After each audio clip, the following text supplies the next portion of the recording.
టీటీడీలో మీరు చూసినప్పుడు రాజకీయాలు ఏ విధంగా ఉన్నాయి, ఇప్పుడు ఎలా ఉన్నాయండి? ఎప్పుడు ఉంటాయి టీటీడీలో రాజకీయాలు లేనిది ఎప్పుడూ లేదు. ఇప్పుడే కాదు, ఎప్పటి నుంచో 1960s నుంచి కూడా రాజకీయాలు ఉన్నాయి. అది ఏమి యాక్చువల్గా అది ఒక one of the issues agenda పెట్టాల్సిన అవసరం ఉంది. నాట్ ఓన్లీ టీటీడీ, ఆల్ దేవాలయాలన్నీ కూడా ప్రభుత్వ పరిధి నుంచి బయటికి తెచ్చి బట్ సక్రమంగా నడపటం అదో challenge. Again that's also a challenge. బయటికి తెచ్చినా ప్రభుత్వం యొక్క ఇన్వాల్వ్మెంట్ లేకుండా ఎట్లా ఏది జరగదు, ఉంటుంది. బట్ ఎట్లా నడపాలనే దాని మీద సుబ్రహ్మణ్య స్వామి గారు కూడా ఒక కేసు వేశారు కదా, చూద్దాం అది కోర్టులో ఎట్లా అవుతుందో. బట్ అవసరం అయితే ఉన్నది. ఎంత లెవెల్కి వెళ్ళిపోయినాయంటే రాజకీయాలు, ఈ దేవాలయాల్లో రెండు రకాల రాజకీయాలు. ఒకటి రాజకీయాలు, రెండోది అధికారుల రాజకీయాలు. ఐ మీన్ ఈ సెక్యులర్ అడ్మినిస్ట్రేషను వాళ్ళే ఎంపరర్స్ అయిపోతున్నారు, ఈవోలు. And I mean not only talking of TTD, జనరల్గా అన్ని చోట్ల అన్ని దేవాలయాలు వాళ్ళే ఈ అర్చన ఎప్పుడు జరగాలి, నైవేద్యం ఎప్పుడు పెట్టాలి, వీళ్ళు నిర్ణయించేటట్టయితే ఇంక అక్కడ శాంక్టిటీ ఉంటుంది టెంపుల్. సో అది తప్పకుండా దట్స్ మచ్. అసలు మీరు చూసిన రాజకీయాలు ఏంటి అక్కడ? రాజకీయం అంటే ఇప్పుడు పాయింట్ ఈస్ చైర్మన్ ఒకడు ఉంటాడు, 10 మంది బోర్డు మెంబర్లు ఉంటారు, వాళ్ళ ఇంట్రెస్ట్ ఉంటాయి. వాళ్ళ ఇంట్రెస్ట్ అని అకామిడేట్ చేయాలి అంటే ఫేర్గా అడ్మినిస్టర్ చేయడానికి వీలు ఉండదు. కాబట్టి conflict is part of the thing. అంటే అన్ని రకాల రాజకీయాలు ఉంటాయి. నీకు అపాయింట్మెంట్ల నుంచి, దర్శనాల నుంచి, డబ్బుల పంచటం నుంచి అన్నిట్లో రాజకీయం లేనిది ఎక్కడ. ఆంధ్రప్రదేశ్ అవతరణ దినోత్సవం ఉందా లేదా సార్? అసలు లేదు కదా, ఈరోజు జరుపుకోవట్లేదుగా మనం. దానికి రీజన్ ఏంటండి అసలు? అంటే ఒకటి ఇది, అందుకనే తెలుగుదేశం పార్టీ అక్కడ ఎవరా మేధావులు సీఎం గారికి అడ్వైస్ చేస్తారో ఆ పార్టీ విధానం ఏదో అర్థం కాదు, కానీ చాలా సంకుచితమైనటువంటి ఆలోచన విధానం ఉన్నటువంటి పార్టీ. మొత్తం ఒక వర్గ ప్రయోజనాలే రాష్ట్ర ప్రయోజనాలు అనేటటువంటి ఒక థియరీ తీసుకొచ్చి ఈ ఆత్మగౌరవం అనే ఆర్టిఫిషియల్ దీని కింద మా ప్రయోజనాలే అందరి ప్రయోజనాలని పత్రికల ద్వారా, వాళ్ళ మీడియా ద్వారా నమ్మించి ప్రజలను మోసం చేయడానికి ప్రయత్నం చేస్తూ ఉంటారు. దాంట్లో భాగమే ఇది కూడా. ఎందుకంటే ఇది ఆంధ్రప్రదేశ్ అవతరణ దినోత్సవం జరపాలి అంటే ఎవరిని తలుచుకోవాలి? ఆ రోజు ఆంధ్రప్రదేశ్ రాష్ట్ర అవతరణకు కారకులైన వాళ్ళని తలుచుకోవాలి. ఆ లెగసీకి, తెలుగుదేశం లెగసీకి ఎక్కడ కనెక్ట్ లేదు. అది జరిగిన తర్వాత 30 సంవత్సరాలకు వచ్చినటువంటి పార్టీ, 40 సంవత్సరాలకు వచ్చిన పార్టీ తెలుగుదేశం పార్టీ. వీళ్ళకి ఎంతసేపటికి ఇక్కడి నుంచే ఆంధ్రుల వారసత్వం అన్న రకంలో బిహేవ్ చేస్తారు. ఎన్టీ రామారావు గారితోనే ఆంధ్రుల వారసత్వం మొదలైంది. సో నీరుకొండలో ఆయన పెద్ద విగ్రహం పెట్టాలి, అదే మన వారసత్వం అని అందరినీ నమ్మించాలి. ఇటువంటి సంకుచితమైన ఆలోచన ఉన్న ఈ పర్టికులర్ రూలింగ్ క్లాస్ ఆంధ్ర అవతరణ దినోత్సవం పట్ల అంత అనుకూలత చూపెడతారనుకోవడం కూడా పొరపాటు. ఎందుకంటే నేను ఫైల్లో రాసి పంపించాను. October 1 ఆ రోజు జరుపుకున్నారు. 1952లో జరుపుకున్నారు. 53, 56 దాకా October 1 జరుపుకున్నారు. అది ఇంపార్టెంట్ డేట్. బోత్ ఇదే చెన్నై నుంచి మెడ్రాస్ ప్రెసిడెన్సీలో వాళ్ళను పూర్తిగా నెగ్లెక్ట్ చేశారు. మనకు వన్ సైడెడ్గా అడ్మినిస్ట్రేషన్ రాజాజీ వాళ్ళందరి కింద జరుగుతూ ఉన్నదనే కదా మనం సపరేట్ అయ్యి వచ్చింది. పెద్ద విజయం కదా ఆ రోజుకు మనకు.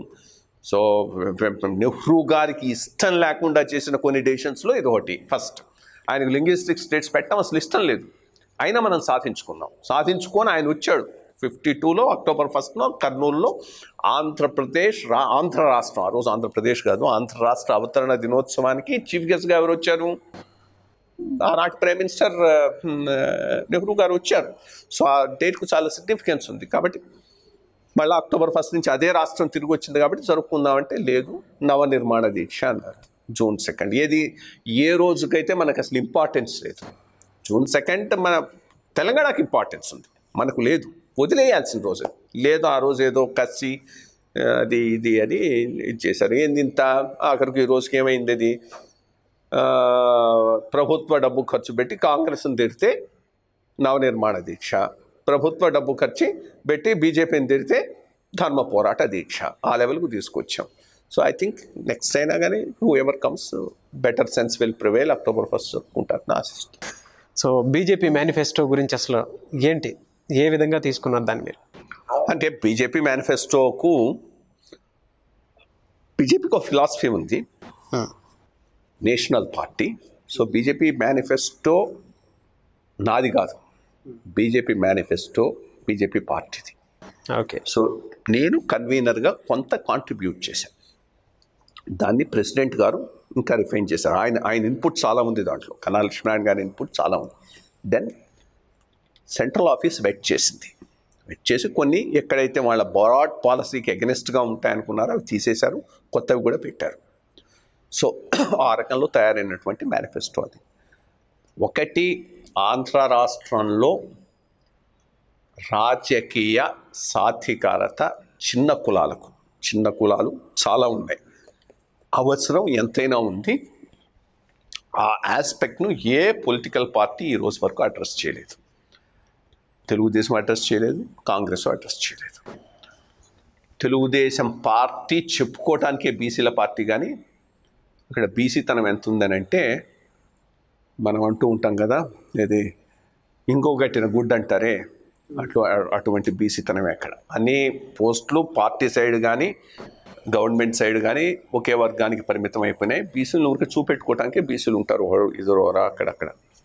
రియల్ సాధికారత ఎక్కడా లేదు. సాధికారత రియల్గా ఉంటే చిన్న కులాలు ఏవైతే ప్రత్యక్ష ఎన్నికల్లో రాలేరో వాళ్ళకే నువ్వు పరోక్ష ఎన్నికల్లో ప్రాధాన్యం కల్పించాలి, నామినేటెడ్ పోస్టుల్లో ప్రాధాన్యం కల్పించాలి, ఎమ్మెల్సీలుగా రాజ్యసభలో. ఇప్పుడు అక్కడ కూడా అంత మనీ బేస్డ్ ట్రాన్సాక్షన్స్ జరిగినప్పుడు పెద్ద కులాల వాళ్ళకి ఇచ్చినప్పుడు ఇంకా రాజకీయ సాధికారత అనే దానికి అర్థం లేదు. కాబట్టి బీజేపీ చాలా క్లియర్గా రాజకీయ సాధికారతకు మేము కట్టుబడి ఉన్నాం.